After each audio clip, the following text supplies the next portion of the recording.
M. Ouattara a fait déjà 2 mandats. Dans une démocratie, c'est 2 mandats.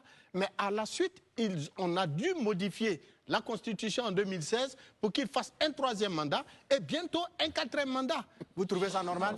Mais cela dit, premier mandat de... Cela dit, mais si je le dis, c'est pour rappeler à l'opinion publique qu'il faut éviter d'entraîner ce pays sur une voie qui n'est pas souhaitable. Monsieur Gbagbo a purgé 10 ans de peine dans une prison extérieure par la volonté de la République de Côte d'Ivoire qu'il a envoyé là-bas. Quand vous faites ce développement, Marc, ça veut dire qu'il n'y a pas d'autre issue que de le réinscrire sur la liste électorale. Mais il a été jugé. Il n'a même pas présenté un seul témoin à décharge. On l'a complètement acquitté, totalement acquitté de toutes les charges qui pesaient contre lui.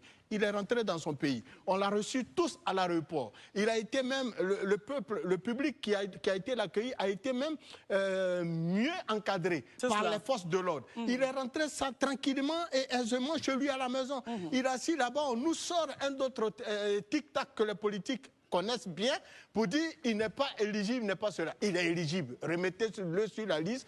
Nous, les Ivoiriens, nous irons voter qui nous voulons par rapport au projet de société et au programme de gouvernance qui nous aura été proposé. Alors, c'était le point de vue de Marius, mais en même temps, c'est pas vous qui décidez, c'est pas moi également, ni ce plateau, mais c'était bien que vous puissiez donner votre point de vue. Chère madame, écoutez, rapidement. Pour je vous le dis et je vous le répète. Quand on a braqué une banque, et quelle banque? On ne doit pas se balader, vous le dites. Est-ce qu'on doit s'asseoir à la maison? Mais donc, soulevez M. Gbagbo, mettez-le en prison pour qu'il puisse sa peine. Auquel cas, remettez-le sur la liste et puis évitons les problèmes. J'ai dit bien qu'il faut aller à la table de discussion. Il faut trouver une issue favorable pour que M. Gbagbo, le fait d'être inscrit sur la liste électorale ne veut pas dire qu'il a déjà gagné les élections.